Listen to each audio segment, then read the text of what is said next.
자, 이제 동양 철학에 관심을 가지고 계신 여러분들은 이제 우리 다 같이 같은 배를 타고 있다고 생각합니다.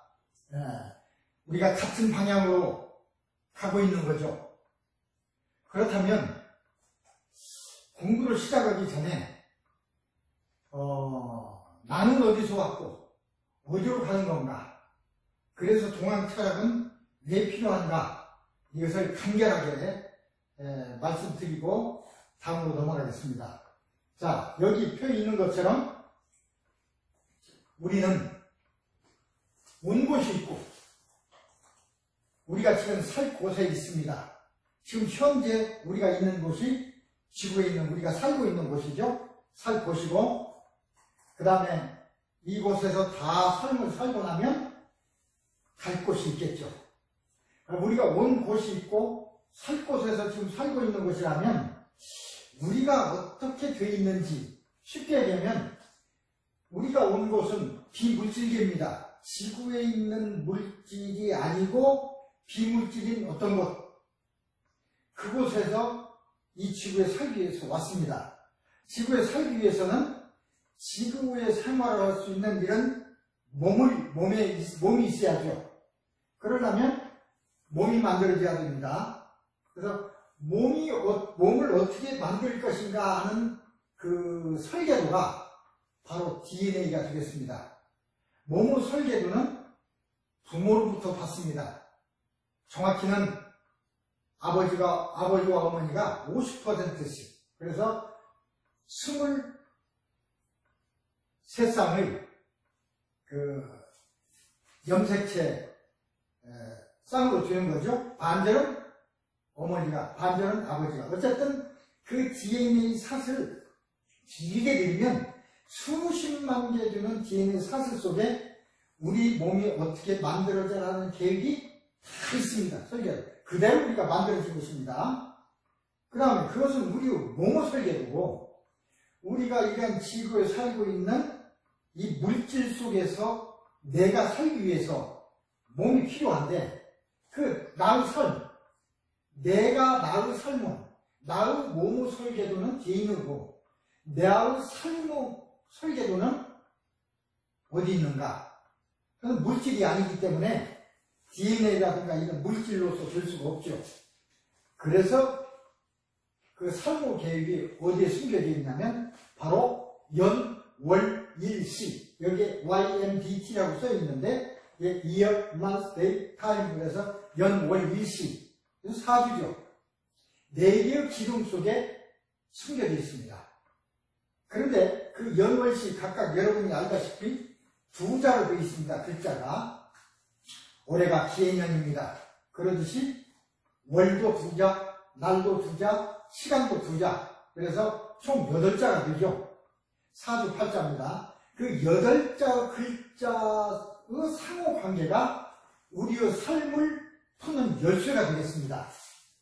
자, 이렇게 해서 우리가 살기 때문에 문제가 되는 건 노무 계획, DNA, 우리 노무 구조에 이상이 있을 수도 있고, 그 다음에 우리 삶의 계획, 나의 본체, 마음의 비물질적인 문제가 있을 수도 있고, 우리가 살다 보면 우리에게는 물질적, 비물질적인 문제가 있게 됩니다. 그것이 우리의 아픔이죠. 병이고 아픔이고 고통입니다. 우리는 그걸 치료하려고 하는 것이고요. 그래서 치료에도 물질적인 문제를 치료하는 기술이 따로 있고 비물질적인 치료를 기술하는 기술이 따로 있습니다. 어쨌든 이렇게 해서 살 때 이런 문제가 생긴다는 것이고, 삶 뒤에 갈 곳에 가게 되면 삶의 평가를 하겠죠. 그때 이런 우리가 잘 모릅니다만은 어쨌든 우리가 갈 곳으로 간다는 얘기는 우리 마음속에도 이미 다 있습니다. 우리는 죽음이라는 것을 죽음이라고 직접적으로 표현하지 않고, 예를 들면 우리 아버님은 돌아가셨습니다. 돌아가셨다고 표현합니다. 또는 세상을 뜨셨습니다. 이렇게 표현합니다. 또는 숨을 거두셨습니다. 이렇게 표현하죠. 그러니까 돌아가셨습니다. 세상을 뜨셨습니다. 이 소리는 어딘가로 간다는 얘기입니다. 그래서 이렇게 구성을 해봤습니다. 자, 어쨌든 이렇게 살고 있는 우리가 그렇다면 무엇이 나인가? 나는 무엇인가에 대해서 우리가 알지 않으면 이 학문을 시작하기가 어렵습니다. 자, 육체는 내가 살고 있는 집입니다. 몸이죠. 지구에서 지 생활하기 위한 하나 집입니다. 나는 이 육체, 머릿속에 들어있죠. 그것을 우리는 잠재의식이라고 부릅니다. 또는 나의 근본이기 때문에 보통 사람들은 영혼, 혼이라고 부르고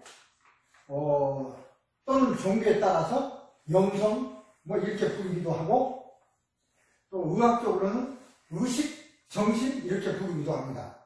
예를 들어서 교통사고로 다쳤을 적에 정신 나갔네, 정신이 돌아왔네, 의식이 없어, 의식이 돌아왔어 하는 얘기를 하는 건 그 의식이다, 정신이다 하는 것이 바로 나를 지칭하는 거죠. 우리 최면학, 동양 철학에서는 잠재의식입니다. 그걸 잠재의식이라고 하고 그 잠재의식이 바로 나인 것입니다. 그러니까 몸속에 잠재의식인 내가 몸에 있으면서 내 몸을 움직이고 있는 거죠. 그렇다면 무엇이 마음인가? 자, 우리가 나는 비물질입니다. 잠재의식입니다. 몸은 물질입니다. 육체죠. 내가 몸을 움직일 수가 없죠. 직접적으로. 그래서 중간에 마음이라는 게 있습니다. 이 마음은 내가 만들어낸 것이기도 한데, 내가 만들어낸 것인데, 이 마음은 몸과 물질과 비물질 사이를 아우르는 부분이라고 생각이 듭니다. 그래서 마음은 내가 만들지만 몸으로부터 들어오는 여러 가지 신호 또는 그러한 정보를 바탕으로 만들어진 게 마음입니다. 그래서 형성이 되는데 마음에 어떤 정보가 만들어지느냐에 따라서 병이 나타날 수도 있고 그렇지 않을 수도 있습니다. 자, 그러면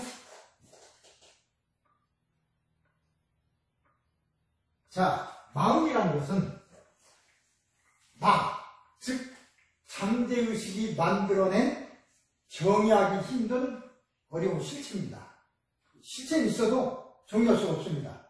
뇌라는 건 뭐냐? 그러니까 뇌의 고등정신지능으로 정보를 수집하고 처리하고 그 결과가 저장된 것이 마음입니다. 마음에 저장되는 거죠. 마음속에 우리 정보들이 다 저장되어 있습니다. 우리 모든 기억이 다 마음속에 저장되어 있습니다. 그래서 나는 마음을 통해서 뇌에 명령을 합니다. 뇌는 신경작용에 의해서 온몸을 움직이죠. 보통 사람들은 뇌의 모든 기억이 저장되고 뇌에서 명령한다고 그렇게 말을 하지만 실제로는 이렇게 되어 있습니다. 뇌는 그저 하나의 컨버터일 뿐입니다. 마음의 명령을 받아서 몸에 전달해서 몸을 움직이게 하는 하나의 컨버터, 중앙 집중장치죠. 물론 여기서 자극을 받아서 나에게 보내서 마음을 만드는 그런 일도 합니다만은 그렇습니다. 자, 그렇다면 우리 삶이 아까 얘기했듯이 우리 산다고 이제 삶에도 과거의 삶이 있고 현재 내가 살고 있는 삶이 있고 다음 앞으로 삶이 있을 겁니다. 과거, 현재, 미래겠죠? 과거라는 건 내가 살아온 과거, 물론 어떤 경우에는 전생까지 들어갑니다만은 어쨌든 태어나서부터 지금 현재부터 과거. 그래서 우리가 아픔을 느끼고 병을 느끼는 건 과거 문제 때문에, 특히 나쁜 기억 때문에 일어나는 아픔이 있습니다. 그런가 하면 현재 문제 때문에 아픔이 일어나는 것이 있죠. 예를 들면 병균에 걸렸다든지 암에 걸렸다든지 상처가 났다든지 그래서 아픕니다. 미래의 문제도 있습니다. 미래의 문제는 미래에 어디가 아플 것이다 하는 것이죠. 보통에서는 알 수가 없지만 우리 동양 철학에서는 미래에 어떻게 될 것이라는 걸 알 수가 있습니다. 사주팔자를 분석하면.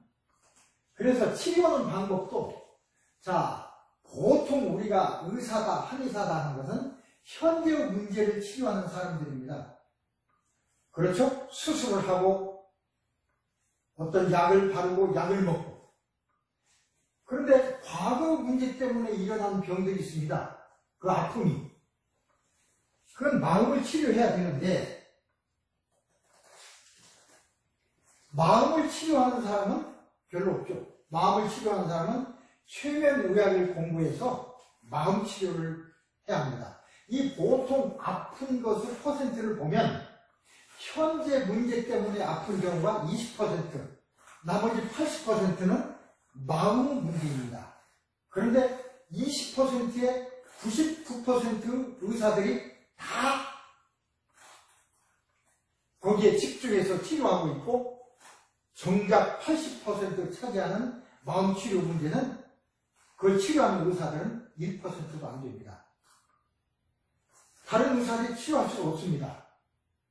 어쨌든 마음 치료를 해야 낫습니다.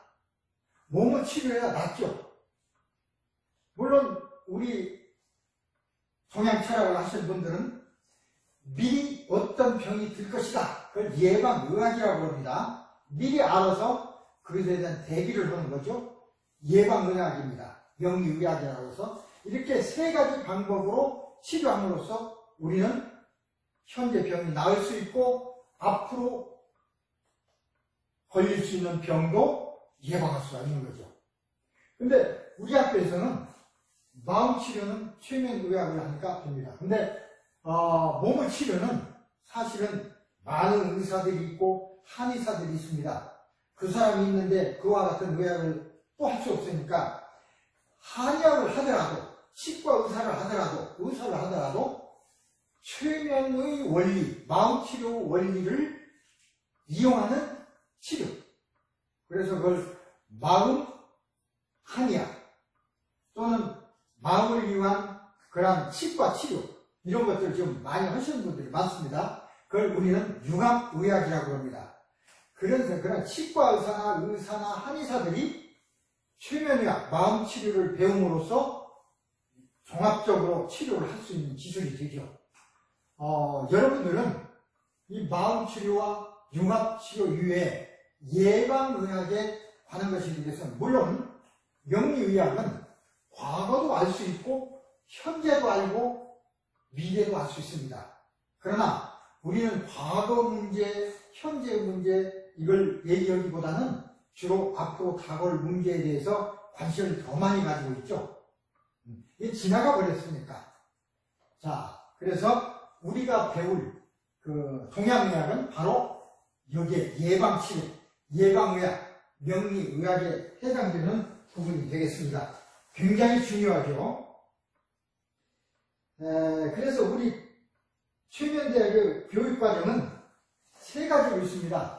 마음의학부, 의학부, 명리의학부에서 마음의학을 다루는 것이 최면의학부고 이 의학을 다루는 부분은 융합의학이라고 해서 한의학과 마음의학, 또 자연의학과 마음의학, 양의학과 마음의학 또는 한의학과 명리학, 즉 그걸 갖다가 예측 한의학이라고 합니다. 한방에서도 이 동양 철학을 함으로써 진단에 이용할 수 있고 앞으로 올 병에 대해서 예측하고 예방할 수가 있죠. 예측 한의학 또는 오운육기론 이렇게 해서 이 융합의학에서 우리가 취급하는 것은 이러한 부분이 되겠습니다. 그다음 동양 철학부가 있습니다. 그 하나하나에 대해서 간단히 말씀드리겠습니다. 최면의학부는 간단히 얘기하면 잠재의식, 각인된 기억을 꺼내야 그 속에 원인을 알 수 있기 때문에 최면을 유도하면 잠재의식의 창고가 열립니다. 소통의 통로가 열립니다. 잠재의식이 활성화되는 거죠. 활성화시켜서 최면은 잠재의식을 활성화시키는 기술입니다. 최면 쓰러지고 엎어지고 하게 그런 요술이나 마술이 아니라 소통의 통로, 의사와 그 사람의 잠재의식을 대화할 수 있도록 소통의 통로를 여는 기술이고, 일단 소통의 통로가 열리면 치료를 하게 되죠. 과거, 기억, 나쁜 것은 지우고 바꾸고 새로운 정보를 집어넣고 그런 방법으로 마음치료를 하게 됩니다. 그걸 배우는 과정이 최면 유도, 일단 최면에 들어가야 되니까 기술에 관해서 1, 2, 그 다음에 치료 기술도 배우고 마음을 읽는 기술, 임상치료, 공부를 가르치는 기술, 이런 것들을 각각 배우고 각각의 단계에 따라서 이제 최면 전문가, 최면 치료사, 임상 최면 치료사, 교육 최면 전문가의 자격증을 드릴 수가 있습니다. 물론 학위도 드리고요. 동양철학부. 자, 우리가 한생명 정착은 비물질 차원의 설계도, YMDT죠? 비물질 차원의 설계도, 즉 우리 삶의 설계도를 풀어내는 학문입니다. 대단히 중요하죠. 물론 우리가 살아온 이미 과거도 풀어낼 수 있지만 미래, 앞으로 다가올 미래에 대한 예언, 그래서 예방을 할 수 있는 그런 중요한 것이 되겠습니다.